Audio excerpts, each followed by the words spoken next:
All right, I will start this morning by sharing with you the scariest moment I have had as a pastor.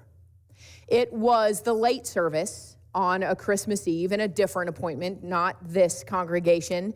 And we were well into the service, a good 20 minutes probably into the service. I was standing at the podium and speaking, and a young man I had never seen before came in the doors in the back. It was fairly similar setup to this one. Came in the doors and strode purposefully down the center aisle all the way towards the front with a full backpack. I wasn't sure what he was going to pull out of that backpack or why he was there. It was almost midnight on Christmas Eve. I'd never seen this guy. I've got goosebumps just telling you about it. It was a really scary moment for me. I kept my cool. I kept talking about whatever it was I was talking about. That's why I have extensive notes, maybe. You know, there's lots of things that can distract me, so I've got to have something that can ground me. I kept going, and he did sit in the second row, came all the way up front and sat, and thought, well, I'm not positive there's no danger, but at least he sat down. So I was a little wary through the rest of the service. Everything was fine. I found out after the service he was a bit of a wayward son of one of our choir members, and he had come to give his mother Christmas greetings. As I was thinking about what will I do if he pulls out a gun, I thought there's communion on the communion table. Perhaps you remember that I like to serve communion on Christmas Eve and on Easter. Those who may come only those times need sacramented up, right? So the grace of God was on the table that Christmas Eve nearing midnight. And as I thought, as my mind raced and my mouth kept going on topic, I thought, if he pulls out a gun, I will take the bread and the cup to him and say, Jesus has already died for the love of all of us, including you. No one else needs to die. And hopefully, meanwhile, the congregation would find their way out. That's what you're supposed to do, by the way. If anything scary ever goes down, just leave, please, will you? If you have the opportunity to leave, just get out. Thankfully, nothing like that transpired, and none of us can be certain how we would respond in something like that until we're in the middle of it. I hope I might have done something like offer him the bread and the cup.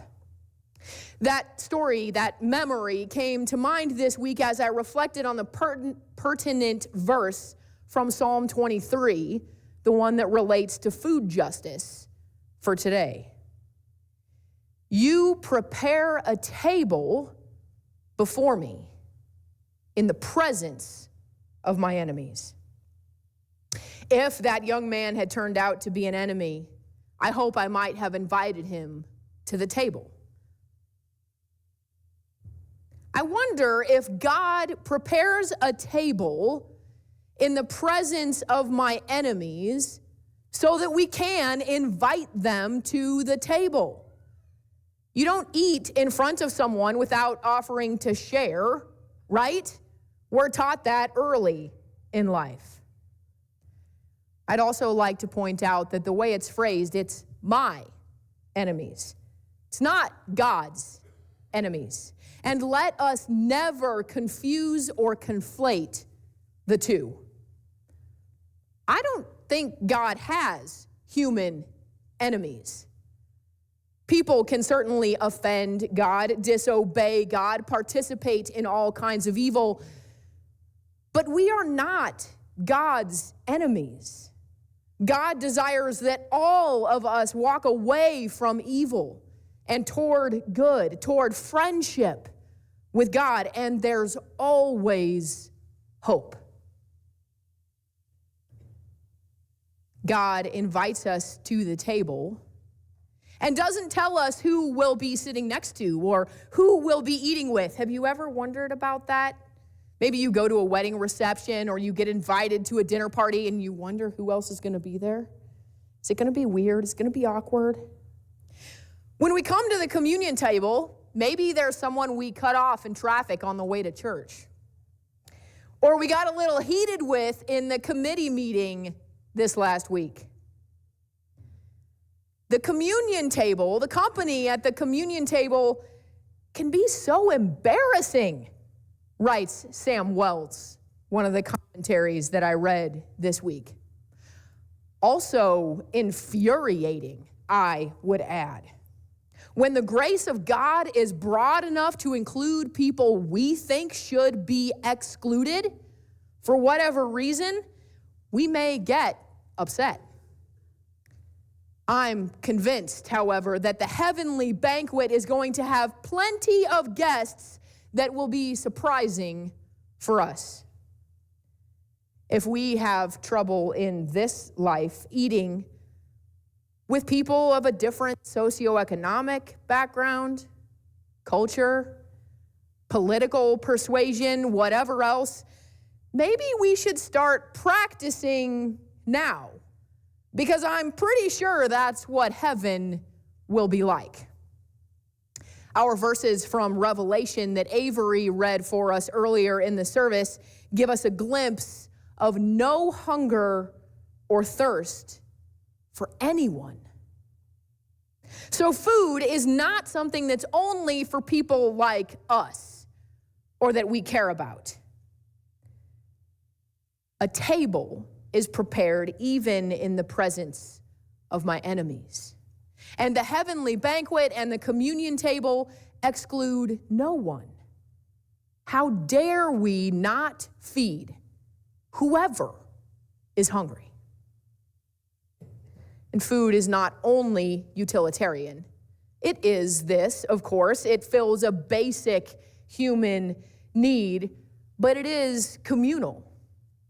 Especially in some cultures. When I lived in Uganda, eating by yourself, especially while doing something else, was a no-no.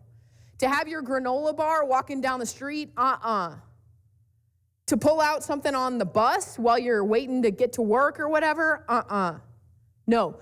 For food, you sit. You find someone to share it with, to eat with, and you enjoy together.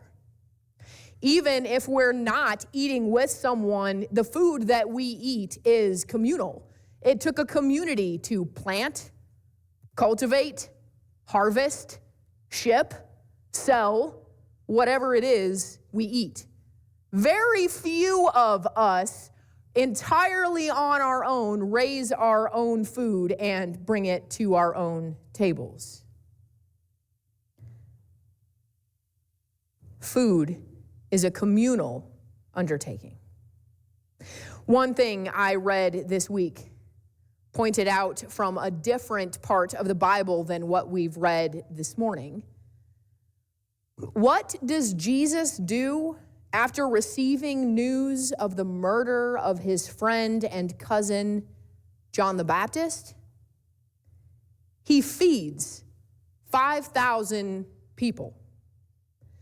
The scholar who pointed this out is convinced this is a calculated and intentional response on the part of Jesus. The scholar compared the story of the banquet, where John's head is served on a platter, and the sharing of simple food in an abundance, with an abundance of strangers.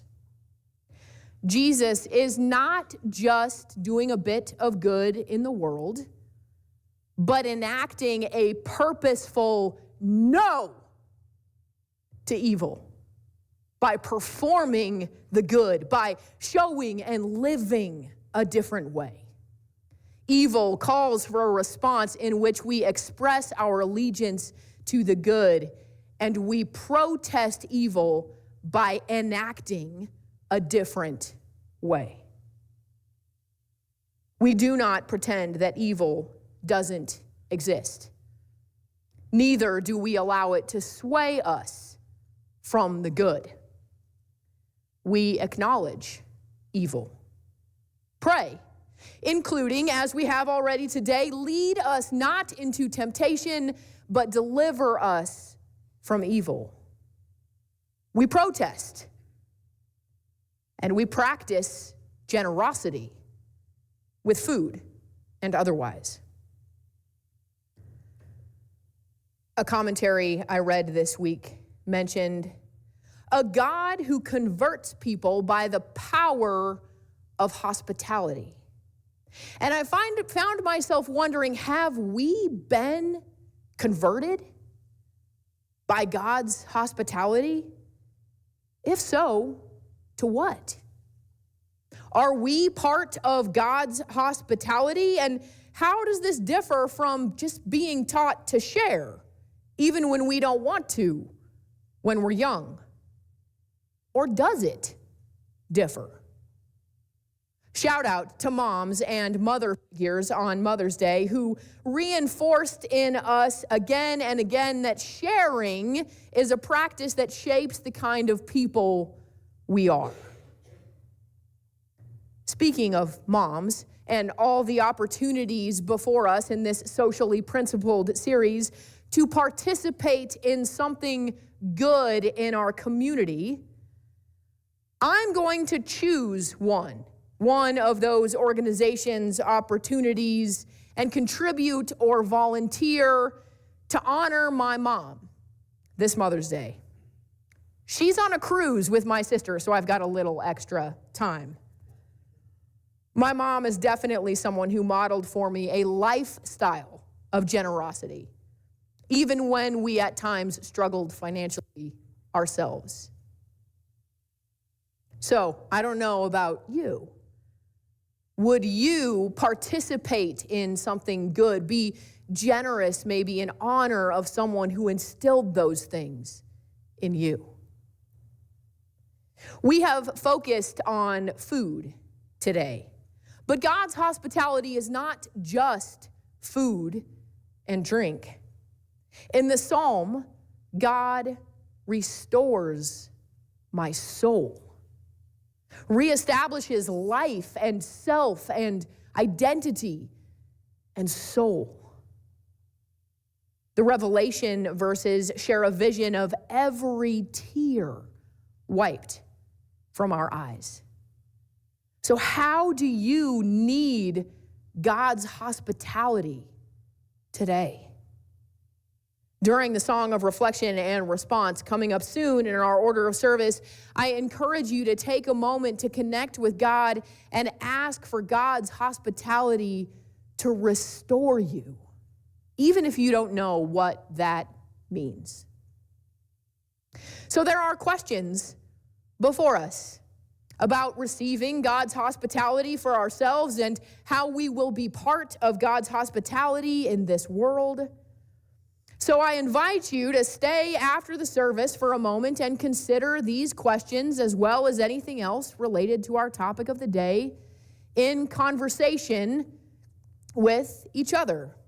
You could have those conversations over in the kitchen making peanut butter and jelly sandwiches for Casa Maria.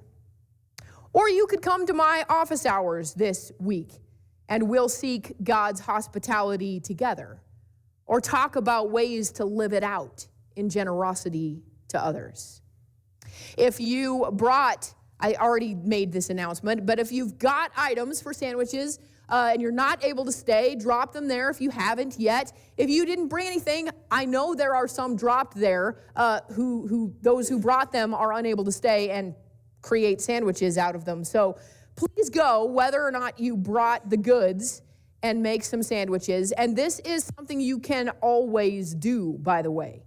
We collect sandwiches in the freezer and take them to Casa Maria every month. As I said, there's been a lot of opportunities to do good, to get involved in some local organization. I don't expect you to do them all. I don't expect you to get donor fatigue and say, Pastor, you're asking me to do one more thing? Not necessarily. I'm just giving you the opportunity to connect with something that might matter to you. You don't have to do them all.